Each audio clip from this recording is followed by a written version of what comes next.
আমরা আশা রাখি আগামী দিনে এমন সরকার গঠন হবে যারা সমাজের ন্যায় প্রতিষ্ঠিত করবে। বলি আমিন। আদল শব্দের সহজ অর্থ হলো বদল করা, বদল করা, বিনিময় করা, পরিবর্তন করা। কি পরিবর্তন করা?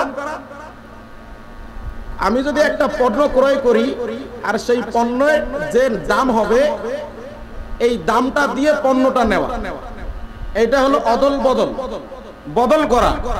এটা হলো অন্যটা নাই ধরি, এটাতে আছেন বেশিরভাগ। যাই হোক, আমরা যেন এই আমাদের পাওনাগুলো বাসি থাকতে পরিশোধ করে যেতে পারি। যতটুকু কথা বললাম ভুল ত্রুটি হতেই পারে। শুরুতে ইবনে উসমান অন্য একজন সাহাবী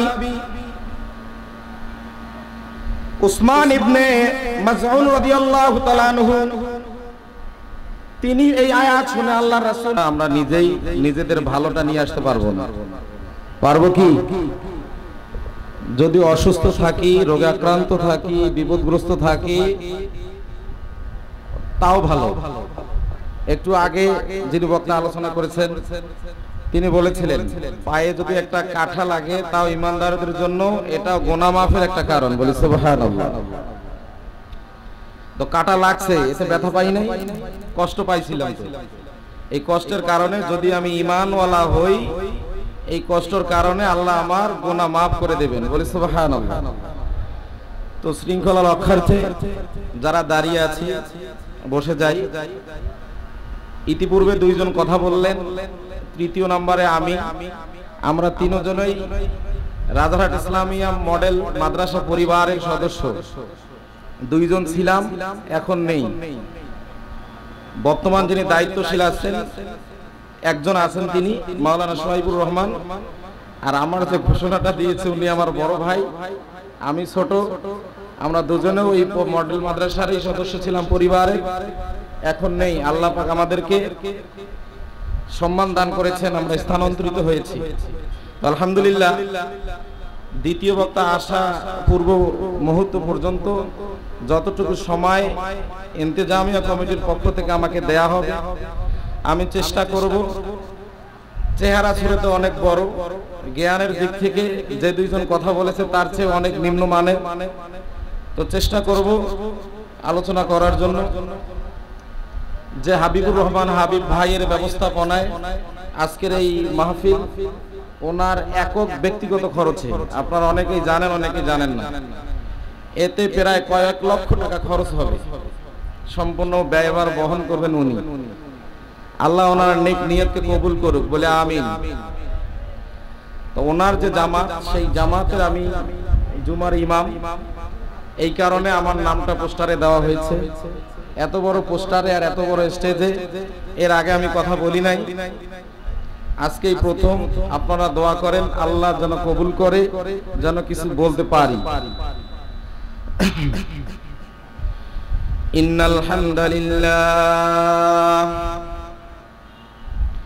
ইন্নাল হামদালিল্লাহি নাহমাদুহু ওয়া নাস্তাঈনুহু ওয়া নাস্তাগফিরুহু ওয়া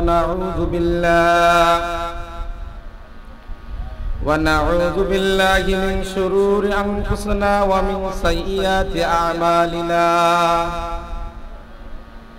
من يهده الله فلا مضل له ومن يضلله فلا هادي له. ونشهد أن لا إله إلا الله وحده لا شريك له. وأشهد أن سيدنا ومولانا محمدا عبده ورسوله صلى الله عليه وعلى آله وأصحابه وبارك وسلم. أعوذ بالله من الشيطان الرجيم. بسم الله الرحمن الرحيم. إن الله يأمر بالعدل والإحسان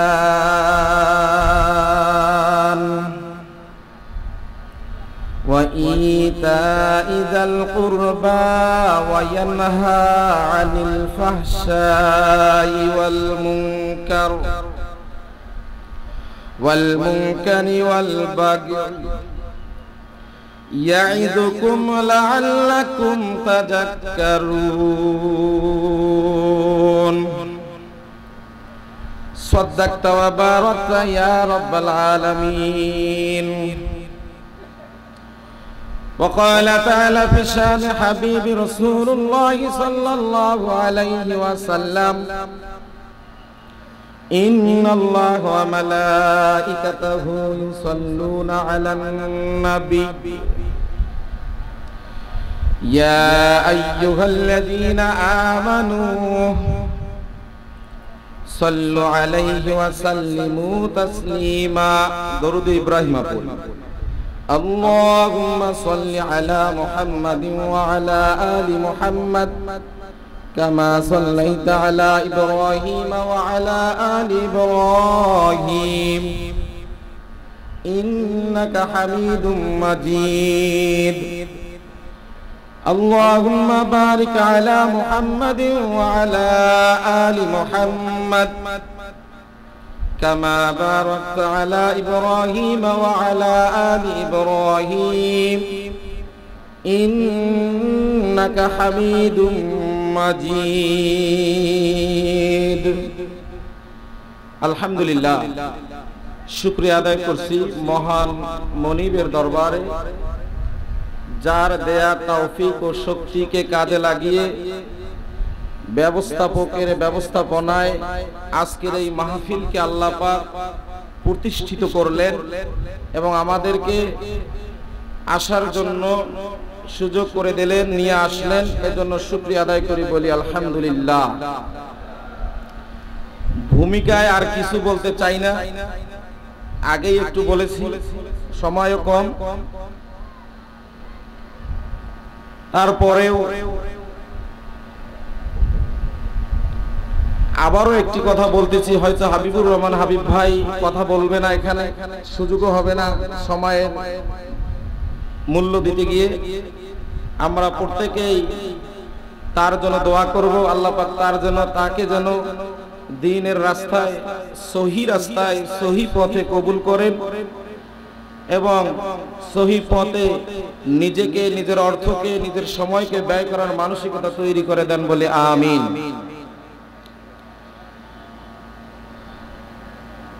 আলহামদুলিল্লাহ, আমি যে আয়াত তেলাওয়াত করেছি সরাসরি সেদিকেই যাই, সময় অল্প।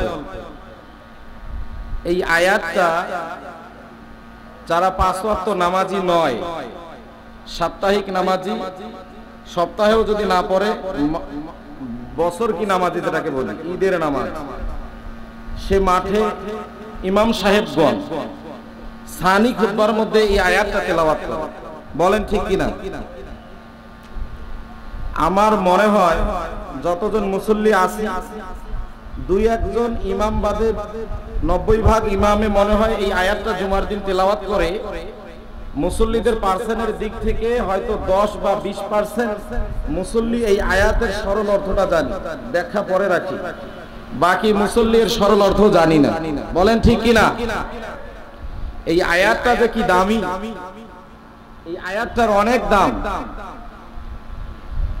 মুফাসসিরিনগণ বলেছেন, পবিত্র কোরআনের এই আয়াতটি ব্যাপক অর্থ বহন করে।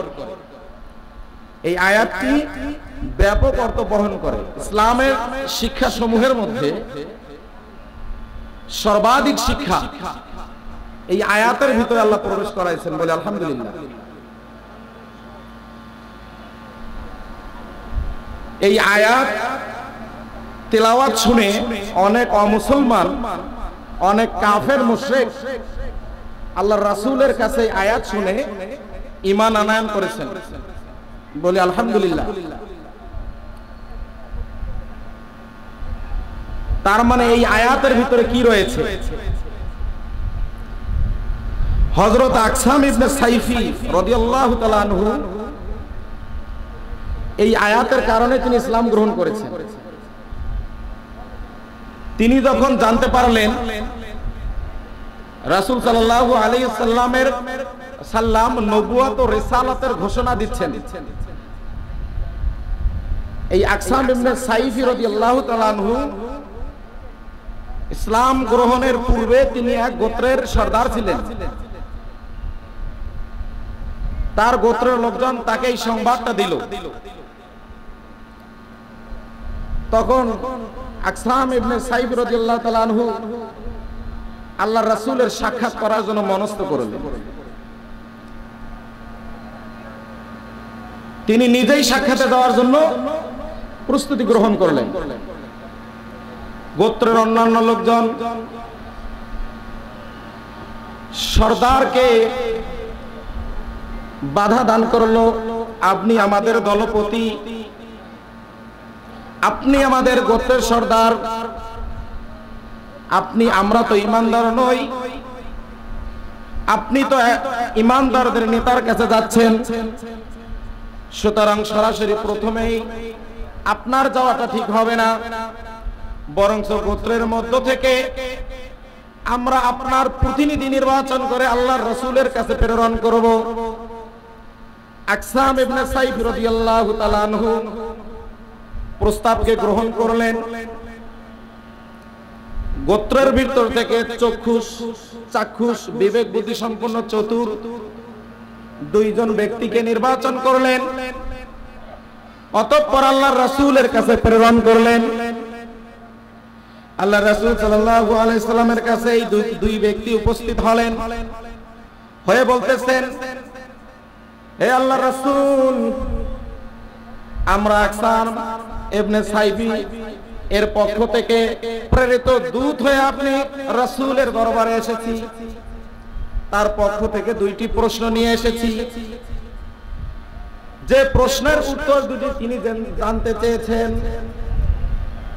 আল্লাহ রাসূল বললেন, তোমরা তোমাদের প্রশ্ন করতে পারো। তারা প্রশ্ন করলেন, মান আনতা ওয়া মা আনতা, আপনি কে, আপনি কি? এই দুইটা প্রশ্ন করলেন। আল্লাহ রাসূল সাল্লাল্লাহু আলাইহি ওয়াসাল্লাম প্রতিনিধি দুইজনের প্রশ্নের উত্তর দিলেন। আনা মুহাম্মদ ইবনে আব্দুল্লাহ, এক নম্বর প্রশ্নের উত্তর, আমি আব্দুল্লাহর পুত্র মুহাম্মদ। এবং দ্বিতীয় প্রশ্নের উত্তর হলো, আমি হলাম আল্লাহর বান্দা ও আল্লাহর প্রেরিত রাসূল। অতঃপর আল্লাহ পাক রব্বুল আলামিনের পক্ষ থেকে নাজিলকৃত এই আয়াত ওই দুইজন আগন্তুক দূতের সামনে আল্লাহ রাসূল সাল্লাল্লাহু আলাইহি সাল্লাম পেশ করলেন। ইন্নাল্লাহা ইয়া'মুরু বিল আদলি ওয়াল ইহসান। আগন্তুক দুইজন বললেন যে হুজুর আরেকবার বলুন। আবার আল্লাহর রাসূল এই আয়াতের অংশ তেলাওয়াত করলেন। আগন্তুক বলেন আবার বলুন। তার মানে তাদের ভালো লেগেছে। এভাবে বলতে বলতে শুনতে শুনতে দুইজনের আয়াত হয়ে গেছে। অতঃপর দুইজন আল্লাহ রাসূলের দরবার থেকে স্বীয় গোত্রে ফিরে গেল। তাদের সর্দারকে ঘটনা খুলে বললেন। তাদের সর্দার এই আয়াত শুনে কাল বিলম্ব না করে সকলকে বললেন, অবশ্যই তিনি সত্য, তিনি যা বলেছেন এটা কখনো মিথ্যা হতে পারে না, এর ভিতরে হিকমত রয়েছে, ফায়দা রয়েছে। আমি ঈমান আনলাম, তোমরাও গোত্রের লোকজন ঈমান আনো, বলি সুবহানাল্লাহ। এরকম এই আয়াত তেলাওয়াত শুনে অনেক বেঈমান ঈমান আনয়ন গ্রহণ করেছিল। ইবনে উসমান অন্য একজন সাহাবী, উসমান ইবনে মাসউদ রাদিয়াল্লাহু তাআলা আনহু, তিনি এই আয়াত শুনে আল্লাহর রাসূলের হাতে ঈমান আনয়ন গ্রহণ করেছেন। পূর্বে ঈমান আনয়ন গ্রহণ করেছিলেন, কিন্তু নরভর ছিল, হুজুকে মাতাল, সবাই আনে আমিও আনি, এই চরিত্র আমাদের আছে না নাই? আছে না নাই? দেখতেছে অনেকে ঈমান আনছে, এও আনছে, কিন্তু ঈমান তার অন্তরে দৃঢ় হয় নাই, সন্দেহ ভাব। কিন্তু যখন এই আয়াত নাজিল হলো আল্লাহ রাসূলের কাছ থেকে শুনলেন তার ঈমানটা মজবুত হলো। বলি সুবহানাল্লাহ। সম্ভবত খলিফা ওমর রাদিয়াল্লাহু তাআলা আনহুর জামানায় ওমর রাদিয়াল্লাহু তাআলা আনহু চিন্তা করলেন যে এরকম সাপ্তাহিক, মাসিক, বাৎসরিক নামাজিরা থাকে, এরা প্রতিদিন নামাজে আসে না, প্রত্যেকটা ইসলামী আলোচনার মজলিসে তারা বসে না, তাদেরকেও তো এই আয়াতটার মর্যাদা, হিকমত, শিক্ষা দেওয়া উচিত। তখন তিনি প্রবর্তন করলেন যে প্রত্যেক খুতবায় এই আয়াত পড়ানো হোক। বলি সুবহানাল্লাহ। আয়াতটি সরল অর্থ হলো এই আয়াতের ভিতর আল্লাহ পাক 3টা আদেশ করেছেন এবং 3টা নিষেধ করেছেন। যদি কোনো মানুষ এই 3টা আদেশ পালন করে এবং 3টা নিষেধকে অমান্য করে, ছেড়ে দেয়, মানে আল্লাহর আইনকে মেনে নেয়, তাহলে সে কামিয়াব হবে। সরল অর্থ এই, নিশ্চয় আল্লাহ তাআলা আদেশ করেছেন বিল আদলি ওয়াল ইহসান, সুবিচার করা, ন্যায় প্রতিষ্ঠা করা, ওয়াল ইহসান, সদাচরণ করা। এক একটা শব্দের ব্যাপক অর্থ রয়েছে, যদি সময় হয়। ওয়া ইতাইযিল কুরবা, এবং নিকটাত্মীয়দেরকে দিয়ে দাও। কি দিবে? ভিন্ন আয়াতে আল্লাহ পাক বলেছেন আতিজিল কুরবা হাক্কাহু, তোমরা নিকটাত্মীয়দের অধিকারকে বুঝিয়ে দাও, পাওনাকে পরিশোধ করো। এই 3টা নির্দেশ দিয়েছেন এবং 3টা বিষয় থেকে বিরত থাকতে বলেছেন। ওয়া ইয়ানহা আনিল ফাহশাই ওয়াল মুনকার, নিষেধ করেছেন তোমরা অশ্লীলতা থেকে বিরত থাকো। ওয়াল মুনকার, এবং ভালো ভালো কথা বলো, সৎ কথা বলো। ওয়াল বাগই, আল্লাহর বিধানের ব্যাপারে সীমা লঙ্ঘন করো না। ইয়াইযুকুম লাআল্লাকুম তাযাক্কারুন, এটা তোমাদের রবের পক্ষ থেকে তোমাদের জন্য উপদেশ। এই ওয়াজটা আমাদের রব আমাদের জন্য করেছেন। যদি আমরা এই ওয়াজটা মেনে নেই, এই উপদেশটা মেনে নেই, তাহলে আমরা কামিয়াবি হব। 1 নাম্বার যেটা আল্লাহ পাক এখানে শব্দ ব্যবহার করেছেন বিল আদলি, আদল। আদল শব্দের অর্থ হলো ন্যায় পরায়ণ, সুবিচার। যেই সুবিচার, যেই ন্যায় পরায়ণ গত প্রায় 16 বছর ছিল না দেশে। বলেন ঠিক কিনা? আমরা আশা রাখি আগামী দিনে এমন সরকার গঠন হবে যারা সমাজে ন্যায় প্রতিষ্ঠিত করবে। বলি আমিন। আদল শব্দের সহজ অর্থ হলো বদল করা, বদল করা, বিনিময় করা, পরিবর্তন করা। কি পরিবর্তন করা? আমি যদি একটা পণ্য ক্রয় করি আর সেই পণ্যের যে দাম হবে এই দামটা দিয়ে পণ্যটা নেওয়া, এটা হলো অদল বদল, বদল করা। এটা হলো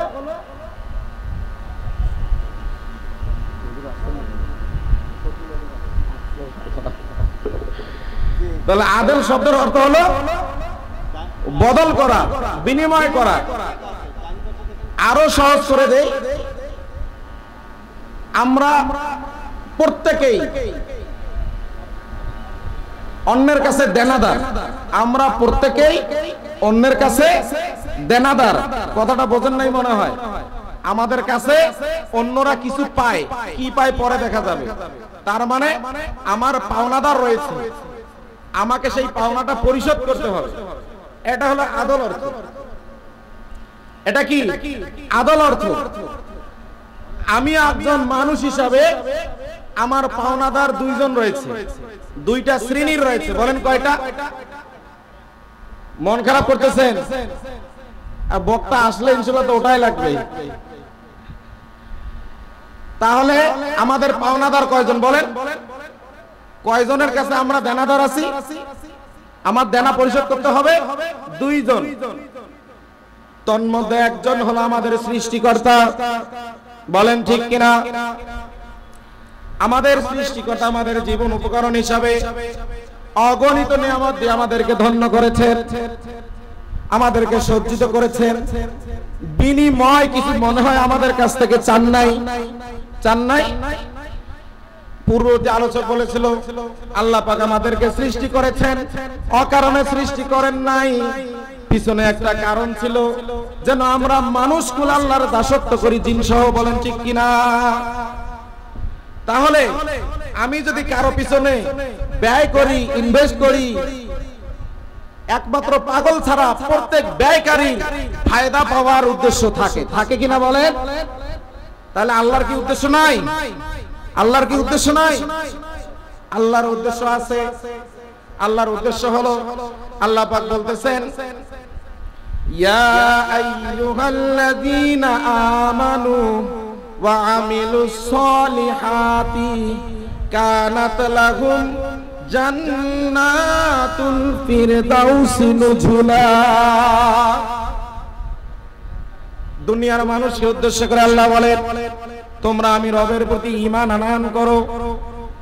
ঈমানের সহিত যদি সৎকর্ম করতে পারো, সৎকর্ম হলো আল্লাহর পক্ষ থেকে মানুষগুলো দুনিয়াতে কিভাবে চলাফেরা করবে, কিভাবে নিজেকে বিচরণ করবে, এর জন্য আদেশও আছে, নিষেধও আছে, আছে না নাই বলেন? এই আদেশ নিষেধগুলো যদি আমরা মেনে চলি, তবেই আমরা সৎকর্মশীল হব।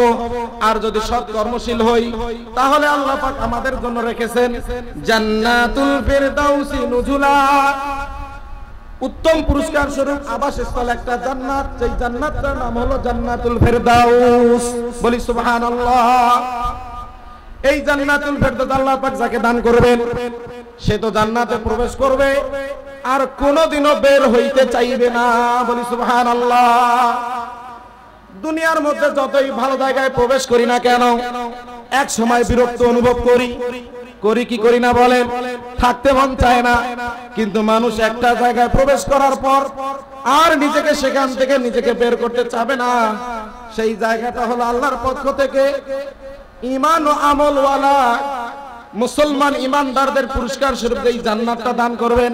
সেই জান্নাত থেকে আর ইমানদারগণ বের হতে চাবে না। বলি সুবহানাল্লাহ। তাহলে আমরা যদি আল্লাহর হক, আল্লাহর পাওনা পরিশোধ করি, আল্লাহর আদেশগুলো মেনে নেই, নিষেধগুলো থেকে বিরত থাকি, তাহলে আল্লাহ আমাদেরকে দিতে ওয়াদা করেছেন, কি দিবেন? জান্নাত দেবেন। কিন্তু আমরা আল্লাহর পাওনাকে পরিশোধ করার জন্য বাধ্য। কি বাধ্য না? বাধ্য না? আমরা আল্লাহর পাওনাকে পরিশোধ করার জন্য বাধ্য, কিন্তু বিনিময়ে আল্লাহ দিতে চেয়েছেন আমাকে জান্নাত। আল্লাহ কিন্তু বাধ্য নন, ইচ্ছা করলে দিতেও পারে, ইচ্ছা করলে নাও পারেন। দুনিয়ার জমিনে এমন কোন আবেদন এখনো আসে নাই যে বলতে পারে আল্লাহ আমার ইবাদত কবুল করেছে আর আমাকে জান্নাত দেবে। বলেন, এমন কেউ বলতে পারবে? কারো এই শক্তি আছে? সবাই ভাই আল্লাহ দয়া করে মায়া করে মাফ করে দাও বলে কি বলে না? তাহলে আমরা পাওনাদার, আল্লাহর যে পাওনাটা রয়েছে আমার কাছে, এটা পরিশোধ করার জন্য আমি বান্দা হিসাবে বাধ্য। কিন্তু আল্লাহ যে আমাকে দিতে চেয়েছেন, আমি যে আল্লাহর কাছে পাবো, এই পাওয়াটা আল্লাহ পরিশোধ করার জন্য বাধ্য নন, বাধ্য নন। যদি আল্লাহর দয়া হয় তাহলে তো আল্লাহ দেবে, যদি দয়া না হয় আল্লাহ আমাকে দেবেন না। আপনারা ঘটনা শুনেছেন, আল্লাহ রাসূল সাল্লাল্লাহু আলাইহি সাল্লাম জান্নাতের ফয়সালা হয়েছে এমন একজন জান্নাতি মানুষের ঘটনা বর্ণনা করেছেন। আল্লাহ যখন ওই ব্যক্তির জন্য জান্নাতকে ফয়সালা করেছেন, ব্যক্তি হাসতে হাসতে নিজেকে ভুলে গেছে, আল্লাহকে ভুলে গেছে। আল্লাহ দেখলেন ব্যক্তি ভুলে গেছে, আল্লাহকে ভুলে গেছে। আল্লাহ ওই ব্যক্তিকে আর জান্নাত দেবেন না, কিন্তু ফয়সালা তো দিয়েছেন। কেননা তার কারণে, কেননা ওই ব্যক্তির কাছে উপযুক্ত নেক আমল ছিল, এই কারণে আল্লাহ ফয়সালা দিয়েছেন তাকে জান্নাত দেওয়ার জন্য। কিন্তু ব্যক্তিকে আল্লাহ আর দেবেন না, এই কারণে আল্লাহ পাকের পক্ষ থেকে বলা হলো জান্নাতি ওই ব্যক্তিকে, যে ব্যক্তির জন্য জান্নাতের ফয়সালা করা হয়েছিল, ওই ব্যক্তিকে বলা হলো যে তুমি পুরা এই হাসরের ময়দানকে একটু ঘুরে দেখে আসো। যখন এই ব্যক্তি ঘুরে দেখার জন্য গেল, কিছু দূর যাওয়ার পর নিজেকে তৃষ্ণার্ত মনে করলো, এখন তার পানির প্রয়োজন। সেখানে কি চার দোকানের মতো গেলে ফ্রি পানি পাওয়া যাবে কি যাবে বলেন? ফ্রি পানি পাওয়া যাবে না। রাজারহাটে পাওয়া যায়, ঢাকার মধ্যে গিয়ে ফ্রি পানি খেয়ে আপনি তৃপ্ত হবেন না, কিনিয়া খাবেন সেটাও তৃপ্তি হবেন না। দুনিয়াতে যদি তৃপ্তি সহ পানি পাওয়া না যায়, আল্লাহর ওখানে পাওয়া যাবে বুঝি? সবাইকে দেবে? যারা পাওয়ার তারাই পাবে। তখন একজন পানি নিয়ে, যেরকম দ্বিতীয় স্বাধীনতা যুদ্ধে মুগ্ধ নামে একজন শহীদ, সে আন্দোলনকারীর সামনে পানি পানি বলে চিৎকার করেছিল, পানি লাগবে পানি লাগবে। অনুরূপ ভাবে একই কায়দায় একজন পানি সরবরাহকারী আল্লাহর পক্ষ থেকে পানি পানি বলে চিৎকার করতে লাগলেন। এই জান্নাতি ব্যক্তি, যার জন্য জান্নাত ফয়সালা হয়েছিল, সে পানির আহ্বানের কথা শুনে সে পানির আহ্বান করলো, ভাই আমাকে পানি লাগবে। পানিওয়ালা পানি নিয়ে আসলেন, বললেন ভাই পানি দিব, কিন্তু আমাকে বিনিময় দিতে হবে, পাওনা পরিশোধ করতে হবে, সমান সমান করতে হবে, পাও পাও আমি দিব না। বললেন কি চাও দেও আগে, আমার ছাতি ফেটে যায়। অতঃপর তাকে পানি দেওয়া হলো। শর্ত হলো তার কাছে যে আমল ছিল তার কিছু ওই পানিওয়ালাকে দিতে হবে। এভাবে আস্তে আস্তে পানি ঘুরতে ঘুরতে আবার পিপাসা লাগে, আবার পানি খাওয়া লাগে। সংক্ষেপ করলাম, এক পর্যায়ে পানি খাইতে তার নেকি শেষ হয়ে গেল। জান্নাত যে ফয়সালাটা হয়েছিল সেটা আর নাই, স্টপ হয়ে গেল। পরিশেষে ওই ব্যক্তি আল্লাহর কাছে জান্নাত যাওয়ার জন্য আবার অনুমতি চাইলেন, যে আল্লাহ আমার জান্নাত আমি যাই। কয় তোমার জান্নাত কই? আমলনামা থেকে ফাঁকা। নেকি কিন্তু ঠিক এসে করেছিল, বলেন করছে কি করে নাই? করছে কি করে নাই? এখন দেখে আমলনামা ফাঁকা। কারণটা কি? ওই ব্যক্তির উপর আল্লাহর দয়া বর্ষণ হয় নাই। তাহলে আমরা প্রত্যেকেই আল্লাহর কাছে দেনাদার। আল্লাহর পাওনা আমাকে পরিশোধ করতে হবে। বিনিময়ে আল্লাহ সমান সমান দিতে চেয়েছেন, কিন্তু এই সমানটা পরিশোধ করার জন্য আল্লাহ আমার কাছে দিতে বাধ্য নন। অনুরূপ ভাবে আর একটা শ্রেণী হলো দুনিয়ার মানুষ জাতি। একজন মানুষ অপর একজন মানুষের কাছে পাওনাদার। প্রত্যেক পিতা তার ছেলের কাছে পাওনাদার, প্রত্যেক ছেলে তার পিতা মাতার কাছে পাওনাদার, শিক্ষক তার ছাত্রের কাছে, ছাত্র তার শিক্ষকের কাছে, এমনকি রিকশাওয়ালা প্যাসেঞ্জারের কাছে, প্যাসেঞ্জার রিকশাওয়ালার কাছে, ইমাম মুসল্লির কাছে, মুসল্লি ইমামের কাছে, প্রত্যেকেই প্রত্যেকের কাছে পাওনাদার। আছে কি নাই বলেন? ইমামতি করবে, ভাল মন্দ কিছু করবে না, নিজেকে খালি গোটে গোটে রাখবে আর মাছ গেলে হাতিয়ে নেবে। এইটা কি ইমামতির দায়িত্ব বলেন? এটা কি ইমামতির দায়িত্ব? যদিও আবার কোথাও একটু বলে, পরের দিন ইমামতি সাসপেন্ডও হয়ে গেছে। দ্বিতীয় বিশ্ব যুদ্ধের সময় হয়ে গেছে। গত জুমার একটা খবরে দেখলাম একজনের এরকম হয়েছে। এলাও স্বৈরাচারের দোসররা দেশে আছে না নাই বলেন? টুপিওয়ালাদের স্বাধীনভাবে কথা বলতে দেন।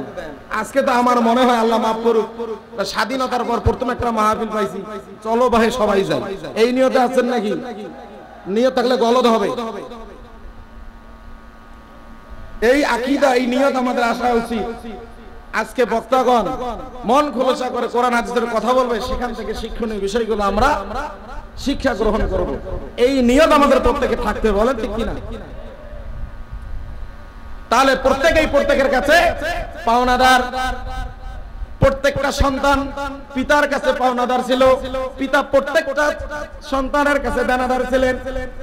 একজন সন্তান যখন পিতামাতার কোল ভরে আসে, আল্লাহর নিয়ামত হিসাবে আমানত স্বরূপ ওই পিতামাতাকে, সন্তানকে আল্লাহ পাক দিয়েছেন। এই সন্তানের উপর পিতামাতার পক্ষ থেকে কিছু দায়িত্ব ছিল, কিছু কর্তব্য ছিল। যেই দায়িত্ব কর্তব্যগুলো যদি পালন করত, তাহলে সন্তানটা পিতামাতার পক্ষ থেকে শতভাগ নিশ্চয়তা পাইতো, আল্লাহর বিধান প্রতিষ্ঠিত হইতো, রাসূলের আনিত শরীয়ত প্রতিষ্ঠিত হইতো। এই সন্তানটা নেককার সন্তান হইতো, আর এই সন্তান থেকে ওই পিতামাতা, ওই সমাজ কখনো লাঞ্ছিত আর অপমানিত হইতো না। বলেন ঠিক কিনা? আমরা কতজন এরকম আছি? আমার সন্তান যখন জন্মগ্রহণ করেছিল, হোক ছেলে বা মেয়ে, সর্বপ্রথম তার কানের কাছে অন্য কোনো কথা না বলে আযান ইকামত দিয়েছিলাম। আছে হয়তোবা মেলা অনেক পার্সেন্টই থাকতে পারে। এটা কি রাসূলের সুন্নত? সুন্নত কিনা বলেন? সন্তান যখন ভূমিষ্ঠ হয়, সর্বপ্রথম ওই পিতামাতা, মাতা তো অচেতন বা বেহুশ বা দুর্বল থাকে, পিতার উপর দায়িত্ব হলো ওই সন্তানের দুই কানে আজান এবং ইকামতকে শুনিয়ে দেয়। যদি দেয় কি হবে?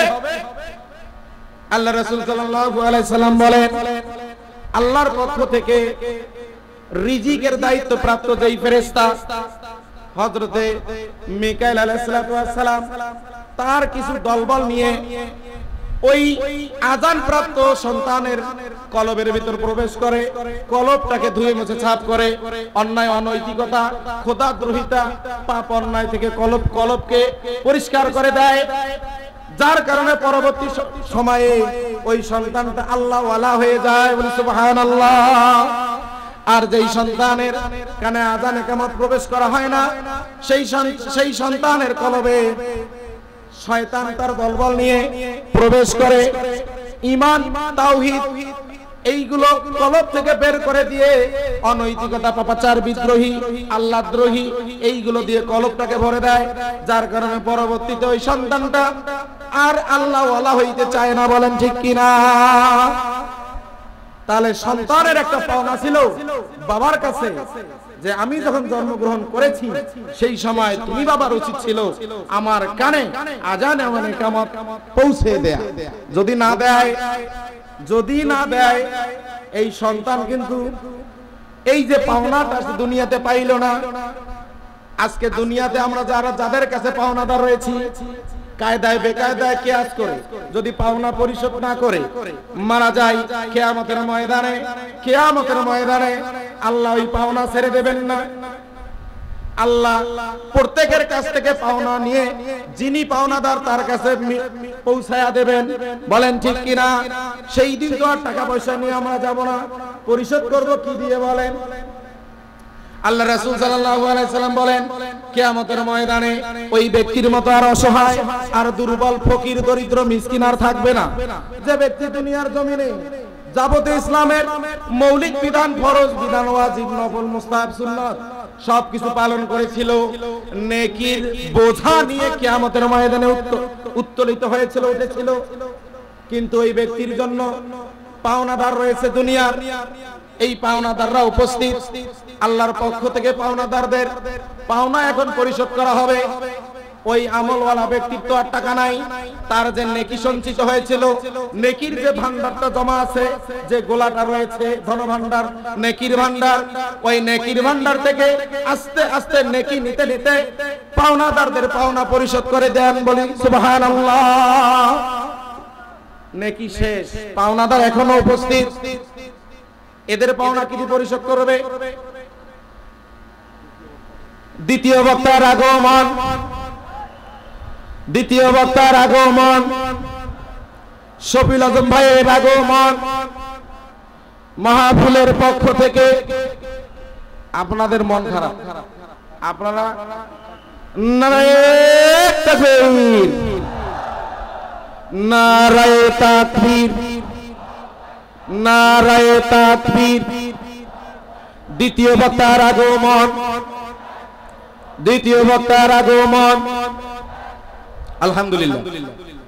আপনাদের মন খারাপ ছিল না, কিন্তু আমার লাইনের ভুল ছিল। যখন সঠিক লাইনে গেছি তখন ঠিকই দেখেছি না সবাই শক্তিশালী আছে, ঠিক কি না? আর 16 বছর ধরে তাকবীর তো ভুলিয়ে গেছি। কি বলেন?